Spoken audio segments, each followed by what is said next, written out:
Order दे वक्त सही जान हाजिर है। हमारी लाशों से गुजरना पड़ेगा इनको खान को हाथ लगाने से पहले। पीटीआई को बल्ले का निशान नहीं मिलेगा, सुप्रीम कोर्ट ने इलेक्शन कमीशन की अपील मंजूर कर ली। ये खौफ के बुत को तोड़ दो।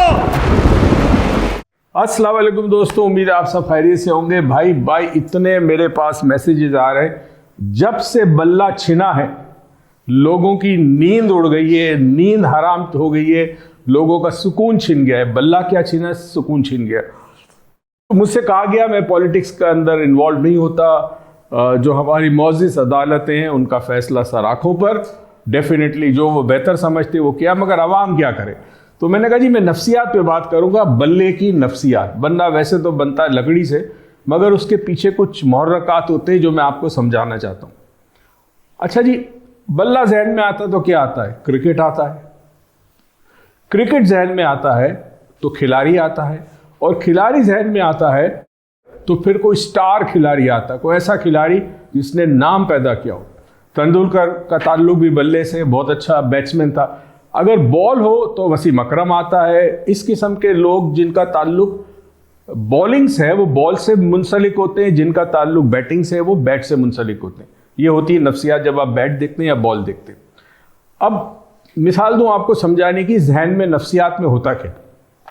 एक साहब किसी तकरीब में जाते हैं, उन्हें एक बहुत ही खूबसूरत खातून नजर आती है, जिनकी आंखें और जिनका चेहरा और जिनकी मुस्कुराहट पर वो फिदा हो जाते हैं। उनको उस खातून से मोहब्बत हो जाती है। अब जब मोहब्बत हो जाती है तो जहन में एक खाका बन जाता है उस खातून का। जिस तरह बल्ले का खाका बनता है और बन गया है, इसी तरह उस खातून का एक खाका बन गया। अब वो रात दिन उसी ख्याल में खोए रहेंगे, उस खाके को अपने जहन में तसव्वुर करेंगे और उम्मीद रखेंगे कि कहीं मेरी उसके साथ शादी हो जाए, वो मेरी शरीक हयात बन जाए। हर लम्हे वो खाका जहन पर मुतवातिर कंट्रोल करेगा सोच को। इसी तरह बल्ले के साथ हुआ। अगर किसी ने बड़े 22-23 साल जो है मुशक्कत की, मेहनत की और उसके बाद अपना एक इमेज बनाया, वो इमेज जो था वो जुड़ गया बल्ले के साथ।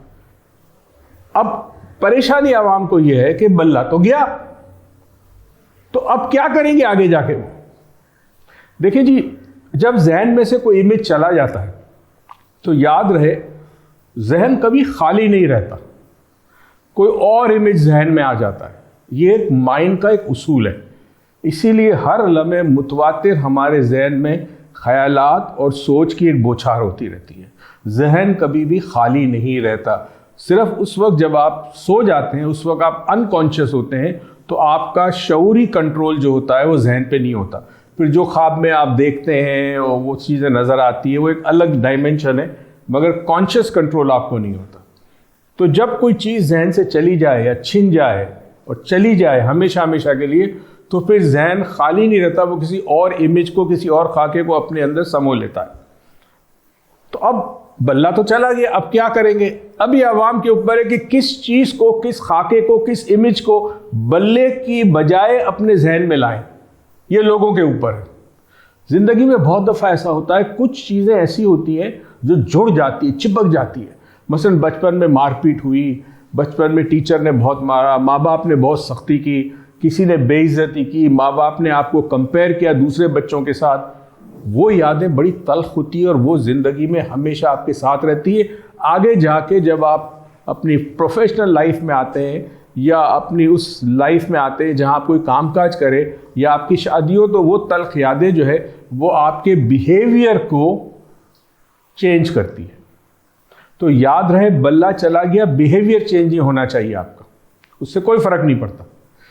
जो आप समझते हैं सही है उस रास्ते पे चलिए, जो आप समझते हैं सही है उस रास्ते पे चलिए। तो जिंदगी में बहुत सारी चीजें छिन जाती है, फिर भी जिंदगी रवा दवा है।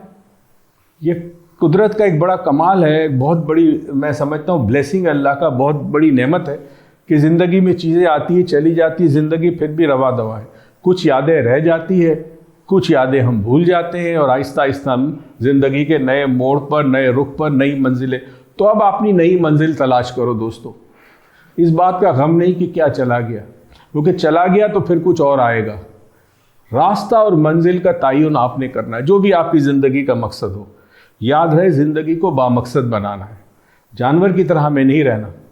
हमें देखना है कि आज मैं यहाँ हूँ, कल मैं कहाँ हूँगा। मैंने अक्सर ये बात कही है कि जी इंसान अगर इन चीज़ों को समझ ले, विजुअलाइजेशन और इमेजिनेशन को, तो वो बहुत कुछ कर सकता है।